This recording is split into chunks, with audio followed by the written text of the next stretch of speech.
Magsabi ka nga ng totoo. Naghihinalang saad nito. Naman, ano namang ibig sabihin ng pinagsasabi ninyo?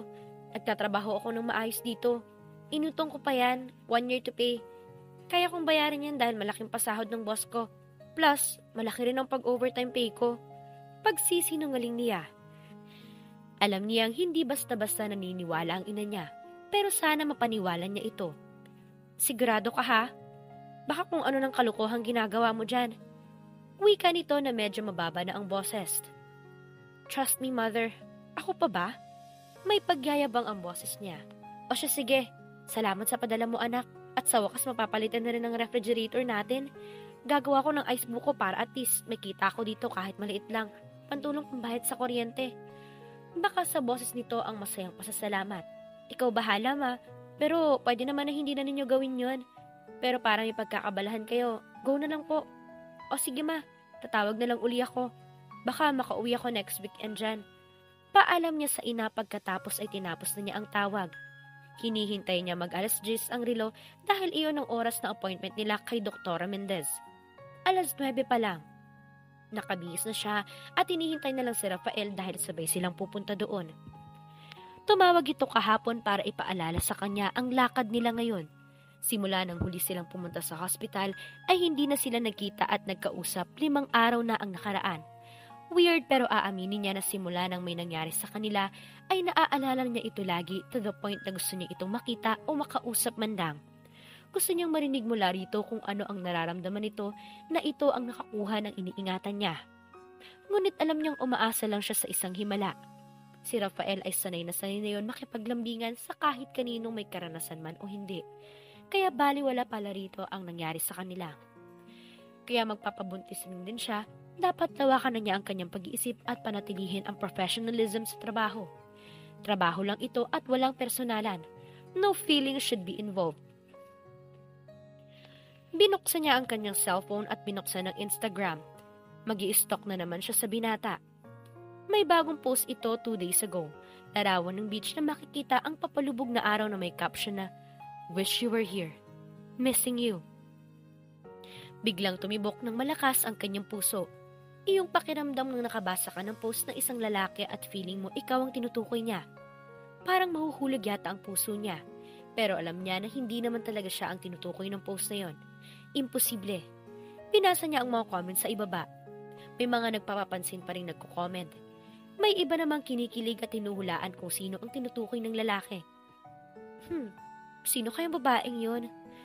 Naalala niya si Claire kaya in-stalk naman niya ito. Nag-post ito ng larawan sa sarili may caption na, "Miss to be with you." Parang biglang sinalakay ng panibugho si Margaret sa nabasang yon. Sigurado na siya na si Claire ang tinutukoy ng post ni Rafael. Puso naman eh. Di ka dapat makaramdam ng ganyan. Aanakan ka lang niya pero hindi ka na jojowain. Paalala niya sa sarili. Pakiramdam niya nawawala ang gana niyang lumabas. Nakakatamlay bigla. Hihiga na sana siya sa kama nang biglang makarinig siya ng katok sa pintuan. Gusto niyang takbuhin ang pintuan dahil alam niyang si Rafael iyon.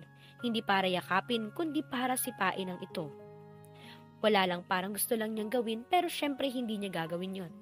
Hindi nga siya nagkamali nang mapagbuksan si Rafael na nakatayo sa labas ng pintuan. Medyo namumula ang mukha nito na pahiwatig na galing nga ito nag-beach. Ay, iyon lang lumabas sa bibig niya habang binuksan ng maluwag ang pintuan para patuloyin ito.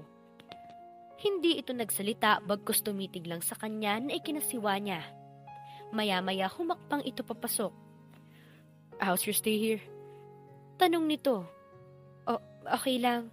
Medyo namamahay pero nakakapag-adjust na rin. It's nice to see you again." Bulong ng isip niya. "That's good. So, are you ready?"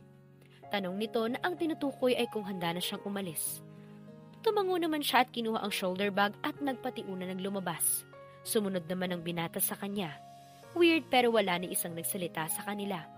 Parang pareho lang silang nagpapakiramdaman o baka wala lang talaga silang pwedeng itapik. Ano naman ang itatanong niya rito? Bumukas ang elevator at pumasok sila. Pinindot nito ang button pa ground floor. Kunwari nag-i-enjoy siya sa kakatingin sa pababang numero ng elevator kahit ang totoo ay ayaw niyang sulyapan ng katabi. Tumigil ang elevator sa ikalimang palapag at pumasok ang 5 lalaki pagkabukas. Maliksi naman na naging kilos ni Rafael at mas tumabi pa sa kanya na medyo inaharang ang katawan nito sa harapan niya para hindi siya maipit o madikit sa mga lalaki. Pakiramdam tuloy niya ay pinoprotektahan siya nito. Imbis na kiligin ay mas lalong nakaramdam ng pagkailang si Margaret dahil sa sobrang magkalapit na katawan nila. Oo nga't medyo nakatalikod dito sa kanya, ngunit halos madikit na ang mukha niya sa braso nito at pumapasok sa ilong niya ang pabango nito na kay sarap lang hapin. Ang bango nitong hinahanap niya lagi pagkatapos niya itong makasama ng araw na yon. Hindi nakapagtatakang maraming babae ang nai-inlove dito dahil hindi lang sa yaman at gwapo nito kundi sobrang bango pa nito. Mukhang isa na siya doon. Diyos na mahabagin, huwag naman sana. Huwag niyo pong pahintulutang tuluyang mahulog ang puso ko sa lalaking hindi para sa akin. Tahimik na dalangin niya dahil hindi talaga pwede. Ngayon niya gustong magsisi kung bakit ito ang pinagbigyan niya sa iniingatan niya. Ayan tuloy at mukhang nahulog ang puso niya sa lalaking ito. Ano ba yan? Simula na makuha niya ako, kakaiba na nasa isip ko.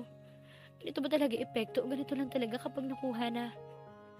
Parang nakahinga naman si Margaret ng maluwag nang tumigil na ang elevator at lumabas ang lahat ng sakay nito. Dumiretso na sila sa sasakyan ni Rafael.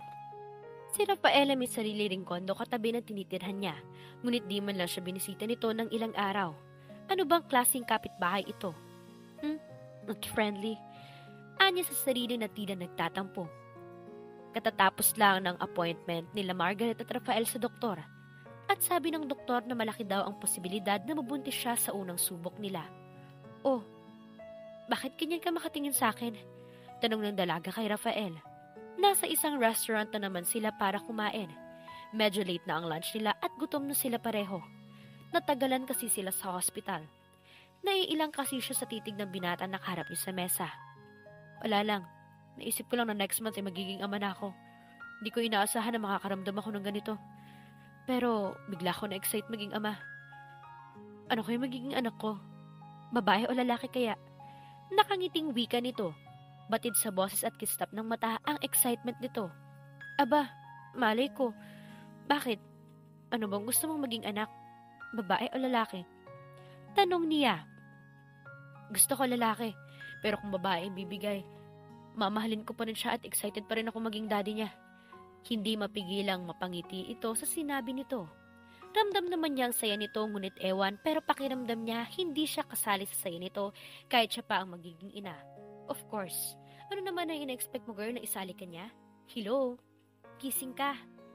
Binabayaran ka lang niya para maging ina ng anak niya. Huwag kang assuming ha. Paalala niya sa sarili. Abuti naman kung ganun. Iyon lang ang nahagilap niya sabihin at pilit na ngumiti. Excited na rin naman siya na mabuntis dahil gusto niya rin makita ang magiging anak niya at gusto niyang maging matagumpay ang trabaho niya at makuha na niya ang kabuoang bayad sa kanya. Tahimik uli silang pinagpatuloy ang pagkain. Paninakaw ng tingin naman ang ginawa niya. Namimiss niya ang lalaki at masaya siyang nakasala ito sa pagkain ngayon. Maswerte pa rin matatawag dahil ang lalaking hinahangaan ng maraming kababaihan ay kasama niya ngayon at magkakaanak pa sila. Iyon nga lang, wala sila at never maging sila. Well, after this, sasamarin kita mag-grocery kasi wala naman ako masyadong gagawin sa opisina ngayon. Maya-maya ay basag nito sa katahimikan. Hindi naman ako mag-grocery, sir. May pagkain pa naman dun sa condo. Anong pagkain mo dun? Noodles? Canned goods? Hindi siya sumagot dahil tama ito. Iyon lang talaga ang binili niya kasi madaling lutuin at kainin. Isa pa, hindi naman siya mahilig magluto. See, we need to buy foods. Itapon mo na yung mga unhealthy foods. Kailangan mong kumain ng mga masustansyang pagkain. Pangaral pa ni Rafael. Hindi na lang siya kumibo at sumang-ayon na lang. Pagkatapos kumain ay dumiretso na sila sa mall. Pagpasok nila sa grocery store ay kumuha agad ito ng cart at dumiretso sa vegetable section. Napangiwi siya kasi hindi siya mahilig kumain ng gulay. Sir, wag po yan. Nag-aalinlangang sabi niya. Bakit? Takang tanong nito. Hindi ako kumakain ng leafy vegetables except malunggay. Ani ang nakangiti ng peke. Margaret Cruz, kailangan mong kumain ng gulay para healthy si baby at pati ikaw. Hindi mo ako madadalas ang ngiti mo. Kunin mo yung petchay. Utos pa nito sa kanya kaya napilitin siyang abutin ng petchay at ilagay sa cart na nakanguso ang labi. Tumuloy na rin sila sa meat section at may ilang karne din itong kinuha. Teka sir, karning baka ba yan? O bakit? Kung mo sabihing hindi ka naman kumakain ng baka. Anito, napangiwing napatango siya. Napapailing na lang itong ibinalik ang karning baka. Kumuha din ito ng manok at karning baboy. Ang dami naman yan, sir. Siyempre, para hindi mo na kailangan mag-grocery araw-araw.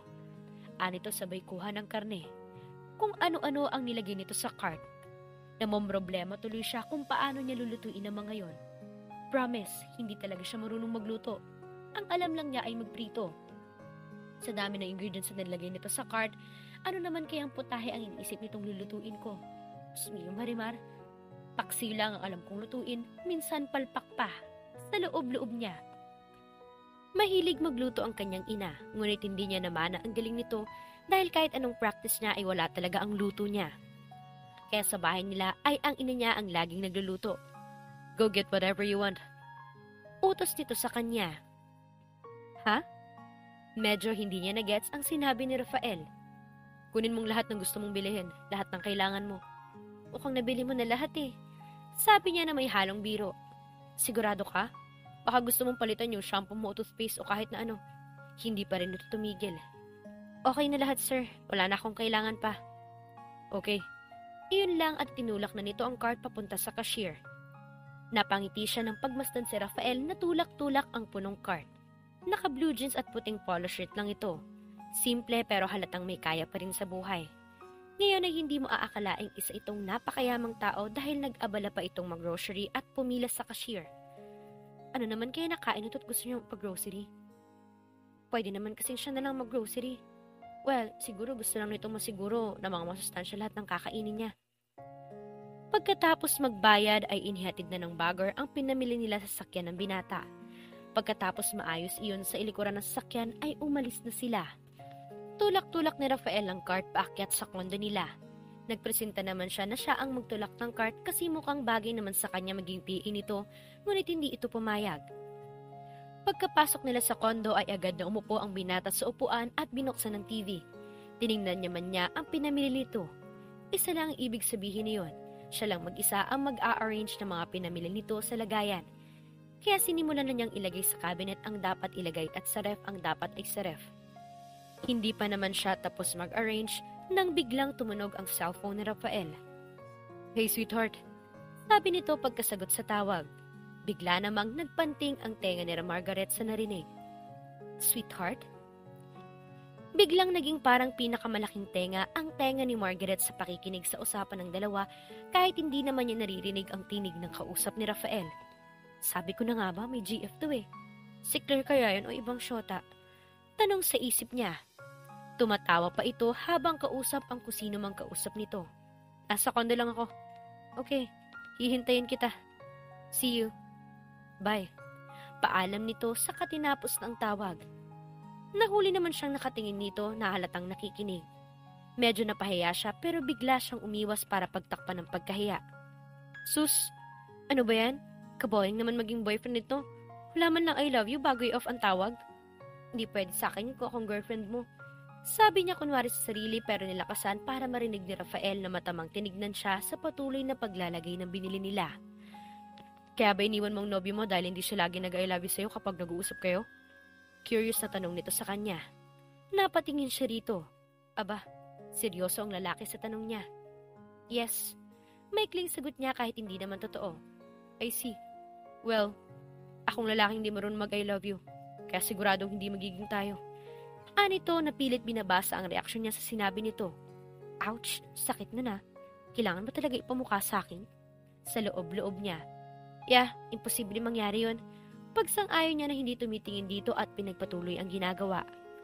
Tumayo naman si Rafael at bahagyang lumapit sa kanya. Tumayo lang ito habang pinapanood siya sa ginagawa. Naiilang tuloy siya. Baka gusto mong tumulong. Huwag ka na mahiya, sir. Sabi niya para alisin ang pagkailang.